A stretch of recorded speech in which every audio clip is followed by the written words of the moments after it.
Oke, halo, assalamualaikum warahmatullahi wabarakatuh. Salam sejahtera, Om Swastiastu, Namo Buddhaya. Salam kebajikan dan tentunya salam sukses untuk teman-teman semua dimanapun teman-teman berada. Setelah kemarin kita bicara tentang struktur atau kerangka berbicara, opening, isi, closing, dan teman-teman sudah mengerjakan tugasnya. Saya sudah cek beberapa tugasnya. Saat ini saatnya kita melengkapinya dengan pelatihan vokal yang optimal. Teman-teman, sukses berbicara itu tidak hanya mengenai kerangkanya saja, tidak hanya mengenai kontennya saja, tapi juga berbicara tentang vokal teman-teman, intonasi teman-teman, dan lain sebagainya. Itu juga punya poin yang sangat penting loh di dalam teman-teman berbicara. So, mari kita melatih vokal kita supaya apa? Lengkap. Prosentase kemenangannya, prosentase kesuksesannya jauh lebih tinggi dibanding sebelumnya. Untuk memperkuat belief systemnya teman-teman, ini saya kasih hasil risetnya. Bisa teman-teman lihat bersama bahwasanya kontrol suara saja atau bagaimana Anda bersuara itu 38% nilainya. Kemarin sudah kita bahas, ini kita bahas lagi.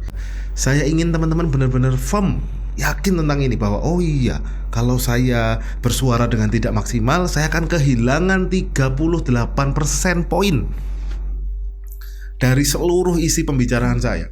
Mungkin teman-teman sudah riset konten panjang, mungkin teman-teman sudah mempersiapkan presentasi sebaik mungkin, tapi kalau kontrolnya teman-teman terhadap voice-nya teman-teman atau vokalnya teman-teman tidak maksimal, 38% hilang. Artinya hampir separuh kemungkinan teman-teman akan gagal. Rugi ya. Oke, mari kita berlatih. Di dalam berbagai pelatihan public speaking atau pelatihan berbicara di depan publik, pasti akan diajarkan berbagai paham tentang vokal yang prima atau vokal yang optimal itu seperti apa.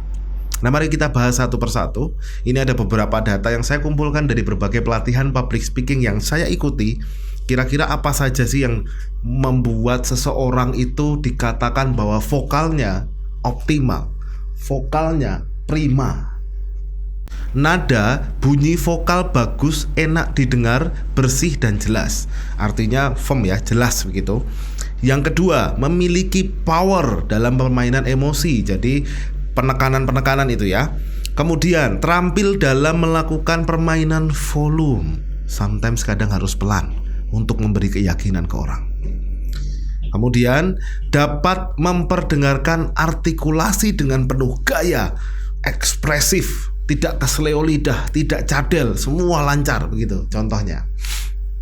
Kemudian nafas yang normal sehingga mudah memenggal kata. Nah, ini penting teman-teman kalau ngobrol. Tarik nafas dulu.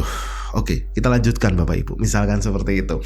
Lalu memiliki irama dan tempo yang pas. Ada tap begitu yang pas tentunya. Lalu memiliki warna dialog dan karakter. Itu kan panjang ya, banyak sekali ya. Kalau seumpama kita bicara sesuatu yang praktis, yang bisa diajarkan dalam waktu yang pendek, maka saya harus sederhanakan teman-teman. Dan di sini saya sederhanakan menjadi VIAT atau V, I, A, T, dan E. Apabila teman-teman bisa mempraktekkan kelima ini tadi, V, I, A, dan T, E tadi, boleh dikatakan teman-teman sudah sukses dalam berbicara. Mari kita bahas satu persatu. Yang pertama, V-nya adalah volume. Ini yang akan saya perdalam. Teman-teman, volume itu memegang peranan yang sangat penting di dalam berbicara. Sometimes teman-teman tuh harus keras, menunjukkan bahwa kita ini bangsa yang merdeka. Begitu harus volume yang keras. Tapi untuk sesuatu yang sifatnya jauh lebih romantis, jauh lebih intimate, teman-teman memang harus slow. Oke, teman-teman, saya coba yang slow ya. Misalkan seperti ini. Saya pengen sampaikan kepada kamu bahwa ini tuh hal yang penting loh. Itu gak bisa keras-keras. Kalau keras-keras lucu. Saya mau sampai kayak orang marah-marah. No, jadi memang harus slow. Ini tuh penting buat kamu. Please, ayo belajar. Volume.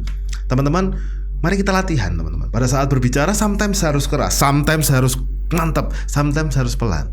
Dan itu semua ada momen-momen yang pas. Saya gak berani mengatakan bahwa pada saat begini harus begini. Tapi kalau teman-teman sering melihat televisi, teman-teman sering melihat siaran langsung dan lain sebagainya, pidato dan lain sebagainya, teman-teman akan mulai paham kapan sih saat volume saya harus keras, kapan saat volume saya harus sedang, kapan saat volume saya harus rendah. Oke, kemudian yang kedua V, kemudian I. I-nya adalah intonasi. Nah, intonasi ini juga penting. Intonasi ini berbicara tentang nada, berbicara tentang penekanan-penekanan yang tepat. Sometimes kalau kita ngomongnya begini saja, Bapak dan Ibu sekalian, dimanapun Anda berada, saya ingin Anda semua tetap sehat. Kayaknya kita nggak benar-benar pengen mereka sehat. Lain halnya kalau kita mengatakannya dengan penuh intonasi. Bapak dan Ibu sekalian, saya berharap dimanapun Anda berada, Anda dalam keadaan yang sehat. Nah, itu beda. Ada penekanan atau intonasinya. Dan apakah intonasi ini bisa dilatih? Saya jawab bisa. Jadi kontennya adalah coba dilakukan dengan praktek sehari-hari. Misalkan teman-teman pengen memberitahukan kepada putra-putri Anda bahwa dia itu harus rajin belajar supaya jadi orang sukses. Coba saja berikan penekanan seperti apa. Lihat responnya dia. Misalkan, Dek, Papa pengennya adik itu bisa lebih dari Papa. Misalkan begitu. Lakukan sendiri. Kasih intonasi-intonasi sampai dia benar-benar gak ketawa lagi. Cara sederhananya sebetulnya membuat betul-betul orang terdekat Anda itu menyadari bahwa kalian itu sedang melatih intonasi atau sedang menggunakan intonasi terhadap pembicaraan yang sedang dilakukan. Kalau sampai mereka ketawa berarti kadang-kadang gak sukses, kadang-kadang gak sempurna gitu. Untuk cara berlatihnya sederhana. Silahkan teman-teman coba pakai handphone teman-teman, kemudian teman-teman ngomong sendiri.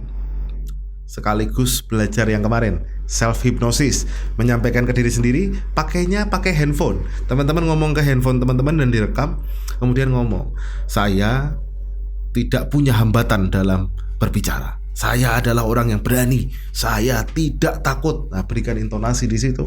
Dengarkan sendiri. Merinding nggak apa-apa. Ya memang kadang-kadang harus merinding kok kalau kita sedang belajar itu, ya kan? Nah, itu cara berlatihnya. Kemudian setelah VI, lalu kita bicara tentang A. A ini agak sulit karena kita bicara tentang artikulasi, yang mana itu berbicara tentang kejelasan setiap vokal yang keluar dari mulut Anda.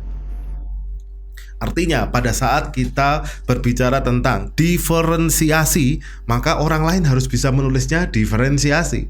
Pada saat kalian menyebutkan artikulasi, maka yang didengarkan oleh orang lain dan mereka kalau mau menuliskan harus betul-betul artikulasi. Iya.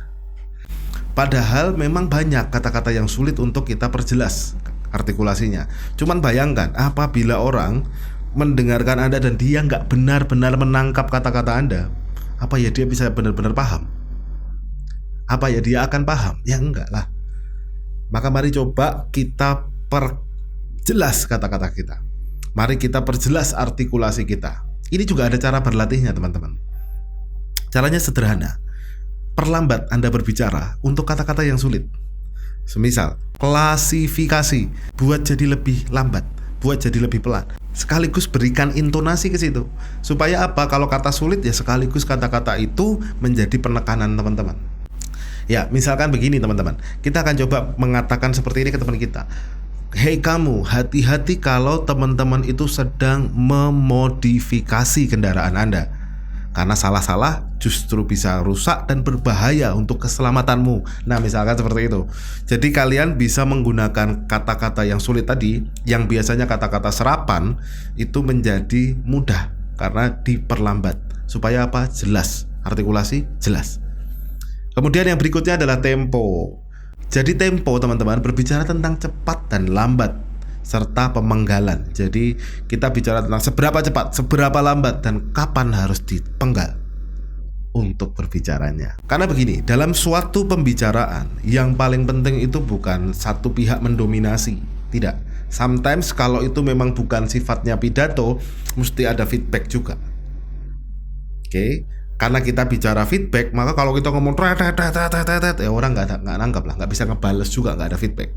Poin pertama, kenapa harus ada tempo. Yang kedua, kalau kita bicara dengan tempo yang tepat juga akan bagus untuk otak mencerna.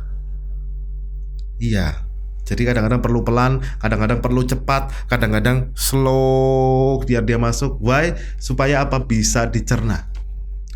Mohon teman-teman waspada dengan ini. Sometimes karena sangat bersemangatnya teman-teman bilang, jadi kita harus mencoba untuk begini dan begitu, tidak lupa untuk begini dan begini dan begini dan seterusnya. Akhirnya apa? Orang nggak nangkep. Yang ditangkap paling yang pertama atau yang terakhir saja. Kan kita tidak mau begitu. Maka atur betul-betul tempo teman-teman. Barangkali satu kalimat, satu poin tertentu, tahan dulu. Oke, seperti itu. Lanjut lagi yang berikutnya dan seterusnya. Supaya apa? Tempo ini akan mengatur. Ya, gimana cara melatihnya? Cara melatihnya gampang. Teman-teman semua kalau sudah punya struktur yang kemarin dikerjakan akan sangat seru. Ayo coba dilatih teman-teman. Sometimes ada yang dibuat cepat karena teman-teman cuma punya waktu 3 menit loh. Jadi tidak semua hal bisa dibuat lambat. Ada yang harus dipercepat, ada yang harus diperlambat, ada yang harus diberikan penekanan dengan sangat lambat, kemudian dicepetin lagi, dan seterusnya. Itu tempo ya teman-teman, latihannya pakai itu dulu. Karena ini butuh pembiasaan untuk tempo. Kapan harus dijeda, itu juga penting. Oke, lanjut. Kemudian yang terakhir adalah E. E itu berkaitan dengan emosi. Wow, ini saya taruh di terakhir. Emosi penting untuk membuat komunikan kita atau pendengar kita memahami lebih lanjut, bahkan terbawa emosi dengan apa yang kita bicarakan. Tapi dalam kesempatan yang lain, emosi juga bisa mempengaruhi sehingga kita lupa akan volume kita lupa akan intonasi kita, dan kita lupa akan artikulasi serta tempo kita, karena kita sendiri juga kebawa emosi. Jadi malah rusak semua gara-gara emosi. So, adalah sangat penting untuk melatih yang 5 ini. Teman-teman akan dapat modul ini kok. Teman-teman bisa pelajari hal-hal yang sebelumnya tadi ada banyak itu yang saya dapat dari berbagai pelatihan public speaking yang saya ikutin. Kemudian saya sederhanakan jadi 5 ini yang teman-teman harus fokus untuk pelajari betul-betul. Teman-teman akan dapat modul ini. Silahkan nanti dipelajari lebih lanjut. Baik. Sekarang kita akan mencoba menyambungkan video yang ini dengan video sebelumnya. Teman-teman sudah belajar tentang struktur dan kerangka, dan itu akan sangat membantu kalau teman-teman ingin belajar tentang control voice. Seperti tadi contoh pada saat saya menyampaikan tentang tempo, saya minta teman-teman belajarnya dari skrip. Yes. Dengan teman-teman terbiasa membuat skrip, atau nantinya mungkin skrip itu sudah di luar kepala, maka akan terbiasa juga teman-teman untuk tahu kapan saatnya dipenggal, kapan saatnya dicepetin, kapan saatnya ditekan, kapan saatnya dipelankan untuk memberikan penekanan lebih. Kayak gitu teman-teman. Teman-teman, saya mohon izin untuk memberikan satu masukan kepada teman-teman sekalian. Kerugian adalah saat Anda kehilangan hal yang berharga hanya karena Anda tidak mempersiapkan hal yang sederhana. Voice control sederhana, tapi kalau teman-teman tidak persiapkan dengan betul, 38% hilang. Dan kalau 38% hilang, teman-teman hanya tinggal sisa 62% kemungkinan untuk menang. Kalau saya sih pilih melatih betul-betul ini. Why? Supaya 100% kemungkinan saya bisa menang. Sukses. Saya percaya teman-teman semua yang menonton video ini sampai dengan video sekarang akan jadi orang-orang yang jago dalam berbicara, sukses dalam berbicara di depan publik. Kira-kira seperti itu, pasti bermanfaat teman-teman semua. Kita akan ketemu lagi di video-video berikutnya. Pastikan teman-teman tetap sehat, tetap semangat. Ya, saya Nardi Hidayat undur diri dan ciao.